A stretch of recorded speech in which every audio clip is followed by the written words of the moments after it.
Don't you hate when you wake up and you have eye crusties? Oh, and those eye crusties are 14 worms. Welcome back to What's Trending.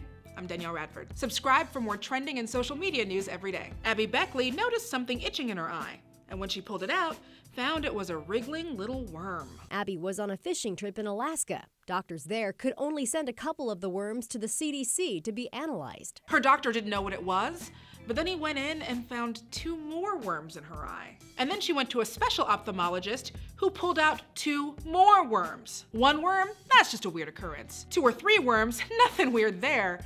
But more than 5 worms?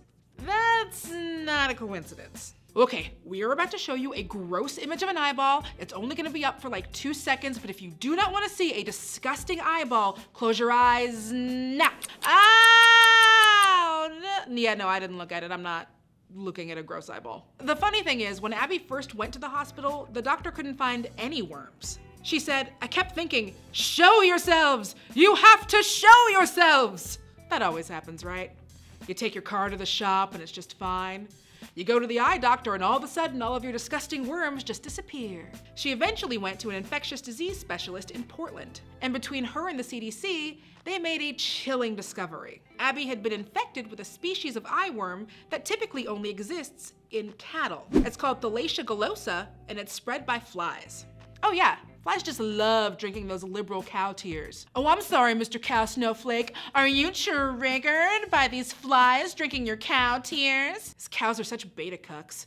It turns out, a few weeks back, Abby had been walking through cattle fields in Southern Oregon, and a fly must have brought the worm larvae into her eyeball. This all happened to Abby in 2016, but the medical report was just published in the American Journal of Tropical Medicine and Hygiene. The doctors who wrote the report say this is the first case of Thalacia to be reported in a human in North America in over 2 decades. And it's the first case ever for this particular kind of worm. The previous cases in North America were all with a different species called Thalacia californiensis, which surprisingly is not the name of a Red Hot Chili Peppers album. Got you, Anthony Kiedis. Under the bridge, more like under D's bridge.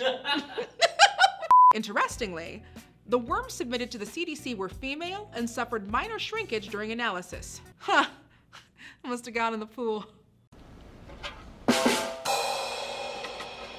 Fortunately, the worms only cause irritation and there are no lingering symptoms once they are removed. These days, Abby is doing just fine and hasn't had a worm in over 18 months. Of course, every time she Googles herself for the next rest of her life, she's gonna get a bunch of pictures of worms and eyeballs. So have fun on them Tinder dates, Abs. People are freaking out all over social media. I mean, what did you expect? At Hakibaki says, if I saw a worm crawl across my eye, I'd just shoot myself in the head. At Wani F Baby says, how long before Gwyneth Paltrow was selling eye worms, claiming they'll whiten the whites of your eyes? At Danica Lynn, 1988, wonder what year she was born in, says, I am so over the worms in the girl's eye story. Ack. Ack. I love that she turned into Kathy. Like worms turned her into Kathy. Ack! I can't fit into this bathing suit. There's a bunch of worms in that girl's eyes. Oh, you're over it? Oh, no problem. We can always talk about other stories. Like the spider who crawled into a woman's ear and lived there for 5 days. Or the woman who had a cockroach pulled out of her nose. Or this guy who had a tapeworm lodged in his brain. Yeah, we can talk about one of those stories. I'll see y'all later. I'm gonna go crawl under my bed and never come out. What do you guys think? Do you think you would freak out if 14 worms were pulled out of your eyeballs? Or are you a person I never want to meet? Be sure to like and subscribe for more of what's trending every day. For more stories like this, and not worms, head over to whatstrending.com. And you can find me on Twitter at Danielle Radford. Bye.